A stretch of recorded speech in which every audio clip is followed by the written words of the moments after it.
आप देख रहे हैं ड्रामा सीरियल मुझे प्यार हुआ था। अगर आपको हमारी ये वीडियो पसंद आए तो हमारे ड्रामा हब को सब्सक्राइब करें और घंटी के बटन को दबाएं, टन टन करें ताकि नई वीडियो सबसे पहले आप तक पहुंचे। फाहा की माँ, रीब की माँ जो होती है ना, वो बड़ी मक्कार होती है। ठीक है, पुलिस जब उनके घर आती है वो रीब को लेने के लिए आती है, क्योंकि रीब बहुत ज़्यादा तंग करता है उन लोगों को। ठीक है, माहिर और साथ बहुत ज़्यादा तंग होते हैं रीब की वजह से, वो कंप्लेन करवा देते हैं। ठीक है, रीब की माँ जो होती है ना, वो कहती है कि अच्छा इंस्पेक्टर साहब आप बैठे, मैं आपको चाय पानी पिलाती हूँ। ठीक है, इस दफ़ा इसको यानी कि छोड़ दें। ठीक है, तो अरीब कहता है नहीं नहीं आप लगाएं हथकड़ी, मैं इसकी हथकड़ी लगवाना चाहता हूँ। तो इंस्पेक्टर साहब कहते हैं कि मैं आप मैडम जी की इज़्ज़त करता हूँ, इसी वजह से आप उनके बेटे हैं, इसलिए मैं आपको अभी नहीं लेके जा रहा, लेकिन नेक्स्ट टाइम एहतियात करें। कानून जो होता है हम उसकी पासदारी करते हैं, उसकी रखवाली करते हैं। अगर हम लोग ही ऐसा करने लग पड़े फिर तो सारे काम हो गए। आप नेक्स्ट टाइम एहतियात कीजिए। ठीक है, एहतियात बरतनी चाहिए आपको। सारी सी बात है, हमने भी जॉब करनी है, नौकरी करनी है, हम भी कहीं काम काज करने वाले बनेंगे। ठीक है, हम इज़्ज़त करते हैं तो इज़्ज़त करवाइए, वरना हम बहुत बुरा पेश आएंगे। अरीब की माँ जो होती है वो बहुत ज़्यादा परेशानी का आलम यानी परेशान दिख रही होती है और परेशानी का सबब नहीं बता रही होती कि आखिर मसला है क्या। ठीक है, वो परेशान है क्यों, तो बस वो खामोश खामोश सी खड़ी रहती है। बस उसको ऐसे ये यानी कि कुछ ऐसा ही काम दिखाई दे रहा होता है कि जैसे कुछ नहीं हुआ। ठीक है, बस इसी वजह से शायद खामोश वगैरह दिखाई दे रही होती है और अपने पुरसकून अंदाज के साथ खड़ी होती है। ना उसको किसी बात की टेंशन होती है, ना परेशानी होती है। ज़ाहिर सी बात है उसको किसी बात की टेंशन होगी।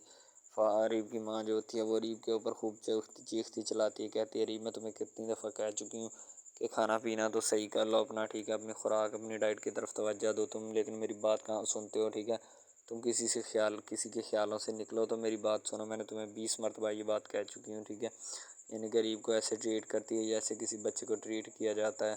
गरीब भी आगे से बस अल्लाह हुई है, उसका भी अल्लाह ही हाफ़िज़ है, क्योंकि वो भी कुछ इश्क का रोग लगा बैठा होता है अपने आप को, शायद इसी वजह से अपनी माँ की बातें नहीं सुन पाता। ठीक है, जो बंदा अपनी माँ की बात नहीं सुन पाता उसने क्या करना है आगे मुस्तकबिल में, कोई फ्यूचर नहीं है उसका, ना ही वो कुछ कर सकता है, क्योंकि उसके पास तो कोई चीज़ ही नहीं है जिसके ऊपर वो ब्लेम डाल सके या कुछ कर सके। ठीक है, बस वो तो यही चाहता है कि मैं कुछ ना कुछ कर डालूँ। ठीक है, लेकिन उससे हो नहीं पाता। दूसरी तरफ पुलिस जो होती है वो रीब के घर आ जाती है, क्योंकि रीब के ऊपर घर आ जाती है और रीब के घर में छापा डालता है और डलवाने वाला साद होता है। ठीक है, साद जो होता है उनके घर पुलिस बुलवा लेता है और रीब को गिरफ़्तार करने के लिए, क्योंकि रीब ने बहुत ज़्यादा तंग किया होता है इन लोगों को, शायद इसी वजह से। दूसरी तरफ रीब की माँ जो होती है वो वहाँ पे खड़ी होती है और वो देख कर फिर हैरान परेशान हो जाती है कि हमारे घर भी पुलिस आ सकती है। ठीक है, जब दरवाज़ा खोला जाता है तो पुलिस वाला आकर रीब की माँ से कहता है मैम हमें पता है कि आप बहुत बड़े बिजनेसमैन हैं, लेकिन आप जब किसी को तंग करेंगे तो फिर अदालत और पुलिस में जाएगा। ठीक है,